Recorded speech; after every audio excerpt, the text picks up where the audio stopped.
భూమి మీద రెండు ప్రదేశాలున్నాయి. శాస్త్రవేత్తలు 200 ఏళ్లుగా రీసెర్చ్ చేస్తున్నా ఇప్పటికీ ఎలాంటి సొల్యూషన్ ఇవ్వలేకపోయారు. వందల టన్నుల రాళ్ళు వందల మైళ్ళ దూరం నుంచి ఎలాంటి మిషన్స్ లేకుండా ఎలా వచ్చాయి? ఇవి నిర్మించిన ప్రజలు ఒక శతాబ్దం అంటే 100 సంవత్సరాల కాలంలో ఎలా మాయమైపోయారు? ఇవే ఈరోజు మన topic. Easter Island Moai statues and Stonehenge. Easter Island అనేది పసిఫిక్ ఓషన్ మధ్యలో ఉన్న ఒక చిన్న ద్వీపం. అక్కడి స్థానిక ప్రజలను రాపనోయి అంటారు. ఈ ద్వీపం ప్రపంచంలోనే అత్యంత ఒంటరిగా ఉన్న ప్రదేశాల్లో ఒకటి. ఇక్కడ మొత్తం సుమారు 887 మోయి విగ్రహాలు ఉన్నాయి.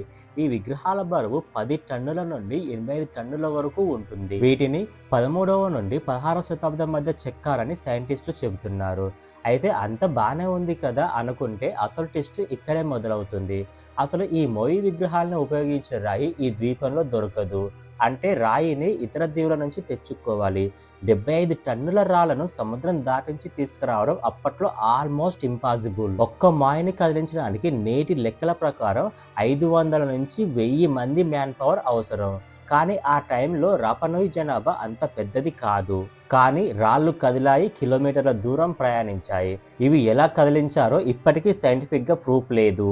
అలాగే మోయి విగ్రహాలు కట్టిన రాపనోయి ప్రజలు కూడా ఒక్క శతాబ్దంలోనే పూర్తిగా అంతరించిపోయారు. యుద్ధాలు జరగలేదు, వ్యాధులు రాలేదు, మైగ్రేషన్ కూడా కాదు.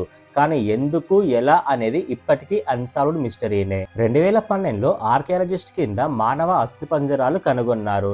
వాటిపై కొన్ని ప్రాచీన చిహ్నాలు ఉన్నాయి.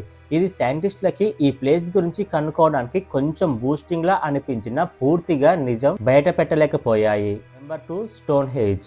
ఇది ఇంగ్లాండ్లోని విల్ట్షైర్ దగ్గర ఉంది. నిర్మాణ కాలం వచ్చేసి 4500 సంవత్సరాల నుంచి 5000 సంవత్సరాల క్రితం జరిగింది. ఇది ఒక భారీ స్టోన్ సర్కిల్. ఒక్కో రాయి బరువు 25 నుంచి 30 టన్నుల వరకు ఉంటుంది. కొన్ని రాళ్ళు 150 నుంచి 200 మైల్స్ దూరం నుంచి తీసుకొచ్చారు. అప్పట్లో వీల్స్ కూడా లేవు, క్రెయిన్స్ కూడా లేవు. రాళ్లను పర్ఫెక్ట్ సర్కిల్లో గణిత ఖచ్చితత్వంతో అమర్చారు. ఇది మోడర్న్ మెజర్మెంట్స్ లేకుండా ఎలా సాధ్యమైందో మిస్టరీగానే ఉంది.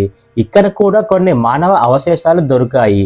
కానీ సైంటిస్టులకు ఏ ఒక్క థియరీ కూడా 100% ప్రూవ్ కాలేదు. పైన చెప్పిన 2 ప్రదేశాల్లోనూ వాడిన రాళ్ల బరువు అసాధారణం. రాళ్ళు 100 మైళ్ళ దూరం నుంచి తెచ్చారు.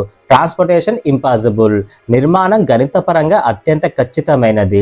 నిర్మించిన ప్రజలు ఎలా మాయమయ్యారో స్పష్టమైన సమాధానం లేదు. శాస్త్రవేత్తలకే ఇంకా 100% ఎక్స్ప్లెనేషన్ లేదు. ప్రపంచంలో ఎన్నో రహస్యాలు ఉన్న ఈస్టర్ ఐలాండ్, స్టోన్ హెంజ్ మాత్రం టాప్ అన్ఎక్స్ప్లెయిన్ మిస్టరీస్.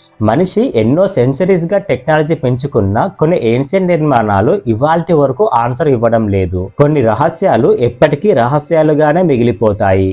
ఫ్రెండ్స్, ఈ వీడియో ఎక్స్ప్లెనేషన్ మీకు నచ్చిందని అనుకుంటున్నాను. ప్లీజ్ నా వీడియో కనుక మీకు నచ్చినట్లయితే లైక్ చేసి షేర్ చేయండి. Thank you. జై హింద్.